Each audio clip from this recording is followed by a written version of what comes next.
Bismillahirrahmanirrahim. Perkenankan saya berbagi tata cara mengqashar salat. Mengqashar salat termasuk keringanan yang diberikan Allah untuk syariat umat Muhammad SAW. Qashar secara bahasa adalah memendekkan, mengurangi atau meringkas. Sedangkan secara istilah, qashar salat adalah mengurangi bilangan rakaat pada salat fardu dari 4 rakaat menjadi 2 rakaat. Karena itulah salat qashar hanya berlaku untuk salat rubaiyah atau salat 4 rakaat, yaitu zuhur, asar, dan isya.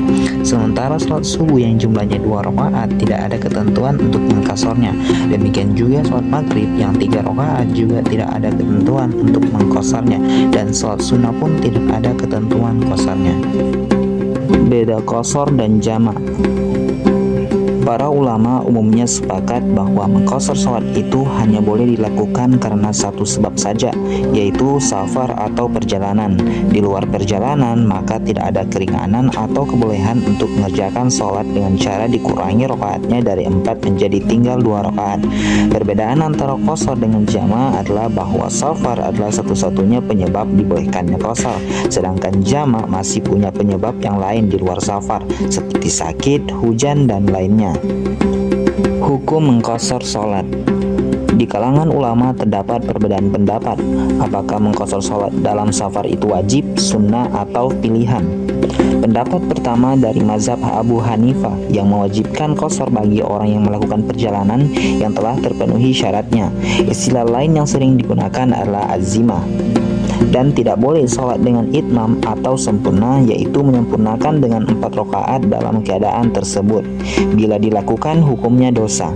Dalil yang mereka gunakan adalah salah satu hadis berikut, di mana mereka menarik kesimpulan hukum menjadi wajib bukan sunnah atau pilihan.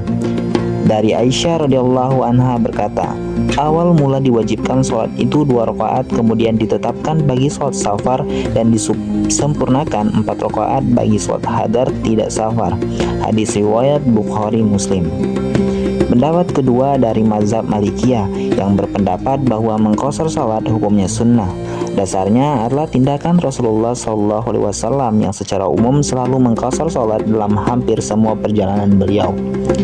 Sebagaimana yang diriwayatkan oleh Ibnu Umar radhiyallahu anhu, Abdullah bin Umar berkata, aku menemani Rasulullah SAW, beliau tidak pernah menambah sholat lebih dari 2 rakaat dalam safar. Demikian pula Abu Bakar, Umar, dan Utsman. Hadis riwayat Bukhari Muslim. Pendapat ketiga dari mazhab Asy-Syafi'iyah dan Al-Hanabilah yang berpendapat bahwa mengqashar salat atau tidak itu merupakan pilihan. Namun bagi mereka mengqashar itu tetap lebih afdal karena merupakan sedekah dari Allah Subhanahu wa taala. Dalam riwayat yang lain disebutkan bahwa Allah Subhanahu wa taala menyukai bila kita menerima sedekahnya. Ibnu Mas'ud berkata, sesungguhnya Allah suka bila sedekahnya diterima sebagaimana Dia suka bila kewajibannya dijalankan. Hadis riwayat Ahmad. Mereka juga berdalil dari tindakannya para sahabat Nabi SAW dalam banyak perjalanan. Kadang mereka mengqashar tapi kadang juga tidak mengqasharnya, sehingga mengqashar atau tidak merupakan pilihan. Mereka tidak saling memandang aib atas apa yang dilakukan teman mereka. Kriteria safar yang membolehkan qashar. Tidak semua safar membolehkan kita untuk mengqashar salat. Hanya safar dengan kriteria tertentu saja yang membolehkan kita mengqasharnya. Yang pertama, niat. Agar berstatus musafir, maka seseorang harus berniat dan menyengaja untuk melakukan safar. Syarat ini disepakati oleh semua ulama.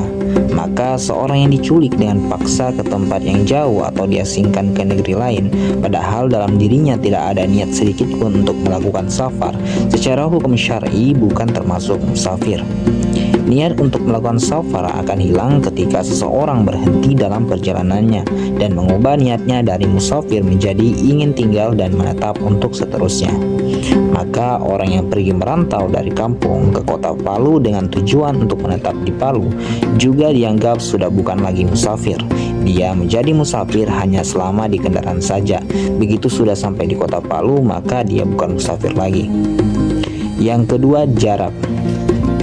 Kriteria kedua dari safar yang membolehkan qashar adalah masalah jarak minimal dari keseluruhan safar itu, sehingga tidak mentang-mentang orang keluar kota lantas bisa disebut musafir. Minimal harus ada jarak tertentu agar safar itu membolehkan sholat qashar. Namun tidak bisa dipungkiri bahwa para ulama berbeda pendapat tentang kebolehan menjama sholat dilihat dari segi batas minimal jarak perjalanan. Pendapat pertama dari kalangan jumhur ulama dari kalangan mazhab al-Malikiyah, Asy-Syafi'iyah, dan al-Hanabilah umumnya sepakat bahwa minimal berjarak 4 burud. Rasulullah SAW bersabda, "Wahai penduduk Mekah, janganlah kalian mengqashar sholat bila kurang dari 4 burud dari Mekah ke Usfan." Hadis riwayat Ad-Daruqutni. Dalil lainnya adalah apa yang disebutkan oleh Al-Asram bahwa Abu Abdullah ditanya, "Dalam jarak berapa Anda mengqashar sholat?" Beliau menjawab, 4 burud. Ditanya lagi, "Apakah itu sama dengan jarak perjalanan sehari penuh?" Beliau menjawab, "Tidak, tapi 4 burud atau 6 farsak, yaitu sejauh perjalanan 2 hari." Para ulama sepakat menyatakan bahwa jarak 1 farsak itu sama dengan 4 mil. Dalam tahqiq kitab Bidayatul Mujtahid dituliskan bahwa 4 burud itu sama dengan 88.704 km. Meski jarak itu bisa ditempuh hanya dengan 1 jam naik pesawat terbang, tetap dianggap telah memenuhi syarat perjalanan, karena yang dijadikan dasar bukan lagi hari atau waktu melainkan jarak tempuh. Sebagai perbandingan saja, kalau kita sekarang ini tinggal di Jakarta, sampai di manakah batas jarak qashar yang dibenarkan? Seringkali daerah puncak dianggap sudah mencapai jarak dibolehkannya qashar. Tetapi apa benar? Mari coba kita teliti lebih jauh. Saya menggunakan peta di HP yang bisa mengukur jarak, yaitu antara 2 titik, yaitu Masjid Istiqlal di pusat Jakarta dengan Masjid At-Ta'awun di kawasan puncak. Hasilnya sebagaimana terlihat dari gambar ini, jaraknya baru mencapai 83 km saja, belum sampai 88.704 km. Maka kalau safar kita hanya seputaran kawasan puncak, belum bisa dianggap safar yang membolehkan qashar sholat. Harus ditambah lagi kira-kira 5-6 km lagi agar bisa masuk kategori itu. Pendapat selanjutnya adalah 2 hari perjalanan. Semua ulama sepakat bahwa meskipun disebut masa perjalanan 2 hari, namun yang dijadikan hitungan sama sekali bukan masa tempuh, tetapi yang dijadikan hitungan adalah jarak yang bisa ditempuh di masa itu selama 2 hari perjalanan. Di masa Rasulullah SAW dan beberapa tahun sesudahnya, orang-orang terbiasa menyebutkan jarak antar satu negeri dengan negeri lainnya dengan hitungan waktu tempuh, bukan dengan skala kilometer atau mil. Di masa sekarang ini, kita masih menemukan masyarakat yang menyebut jarak antar kota dengan hitungan waktu. Salah satunya di Jepang yang sangat maju teknologi perkereta apiannya. Di sana orang-orang terbiasa menyebut jarak satu kota dengan kota lainnya dengan hitungan jam. Maksudnya tentu bukan dengan jalan kaki, melainkan dengan naik kereta cepat Shinkansen. Pendapat ketiga adalah jarak 3 hari perjalanan. Abu Hanifah dan para ulama Kufah mengatakan minimal jarak safar yang membolehkan qashar itu adalah bila jaraknya minimal sejauh perjalanan 3 hari, baik perjalanan itu ditempuh dengan menunggang unta atau berjalan kaki. Keduanya relatif sama dan tidak disyaratkan perjalanan itu siang dan malam, tetapi cukup sejak pagi hingga awal di siang hari. Kalau kita konversikan jarak perjalanan 3 hari, maka hitungannya adalah sekitar 135 km. Pendapat terakhir adalah tanpa batas minimal.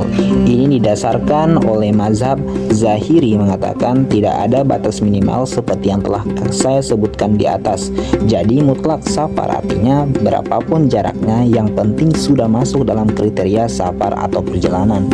Di antara ulama yang mewakili kalangan ini salah satunya adalah Ibnu Taimiyah. Menurut pandangan mazhab ini, seseorang sudah disebut sebagai musafir meski jarak yang ditempuhnya hanya berjarak 3 farsak atau 3 mil saja. Kriteria selanjutnya adalah safar tidak dimaksudkan untuk maksiat. Safar yang dibolehkan buat kita untuk mengqasar sholat haruslah sebuah safar yang sejak awal memang diniatkan untuk hal-hal yang mubah atau dibolehkan. Sedangkan safar yang sejak awalnya sudah diniatkan untuk hal-hal yang haram dan tidak diridai Allah Subhanahu wa taala tidak diberikan keringanan untuk mengqasar sholat. Bahkan mazhab Asy-Syafi'iyah dan Al-Hanabilah mengatakan bahwa orang yang melakukan safar dalam rangka bermaksiat kepada Allah bukan saja tidak boleh mengqasar sholatnya, tetapi juga tidak sah sholatnya. Alasannya karena seperti orang yang tahu bahwa dirinya dalam keadaan hadas, tidak punya wudhu, tetapi tetap sholat juga. Kriteria selanjutnya adalah melewati batas tempat tinggal. Mengqasar sholat dalam safar itu sudah boleh dilakukan meski belum mencapai jarak yang telah ditetapkan, asalkan sejak awal niatnya memang akan menempuh jarak sejauh itu. Sholat qasar sudah bisa dimulai ketika musafir itu sudah keluar dari kota atau wilayah tempat tinggal, tetapi belum boleh dilakukan ketika masih di rumahnya. Rasulullah SAW tidak mulai mengqasar sholatnya kecuali setelah beliau meninggalkan Madinah. Dari Anas bin Malik radhiyallahu anhu berkata, "Aku sholat zuhur bersama Rasulullah SAW di Madinah 4 rakaat dan sholat asar bersama beliau di Dzulhulaifah 2 rakaat." Hadis riwayat Bukhari dan Muslim. Kriteria selanjutnya adalah punya tujuan pasti. Safar itu harus punya tujuan pasti, bukan sekedar berjalan tak tentu arah dan tujuan. Misalnya orang yang melakukan perburuan hewan atau mengejar hewan yang lepas di mana dia tidak tahu mau pergi kemana tujuan perjalanannya. Penyebab habisnya kebolehan qasar. Ada beberapa hal yang menyebabkan safar yang dilakukan oleh seseorang berakhir secara sah. Antara lain, pertama, tiba di rumah. Contoh secara fisik misalnya orang yang sholat qasar di dalam kapal dan kapalnya bergerak pulang menuju negerinya. Dalam hal ini, kalau kapal sudah bersandar di dermaga, maka hukum safarnya sudah selesai. Maka mengqasar sholat tidak lagi berlaku kalau kapal terlanjur bersandar. 2. Niat bermukim. Contoh secara niat adalah bila seseorang dalam safarnya tiba-tiba berubah niat untuk mukim di tempat tersebut, meski secara fisik dia masih ada dalam perjalanan, tetapi kalau di hatinya ada niat bahwa dia akan menetap di tempat itu, maka status safarnya berubah. Maka kalau niatnya itu muncul saat masih sholat, dia harus menggenapkan rakaatnya. Ketiga, niat tinggal sementara tapi melewati batas waktu. Batasan berapa lama seseorang boleh tetap menjamak dan mengqasar salatnya ada beberapa perbedaan pendapat di antara para fuqaha. Imam Malik dan Imam Asy-Syafi'i berpendapat bahwa masa berlakunya qasar bila menetap di suatu tempat selama 4 hari. Sedangkan Imam Abu Hanifah dan Ats-Tsauri berpendapat bahwa masa berlakunya jamak dan qasar bila menetap di suatu tempat selama 15 hari. Dan Imam Ahmad bin Hanbal dan Daud berpendapat bahwa masa berlakunya jamak dan qasar bila menetap di suatu tempat lebih dari 4 hari.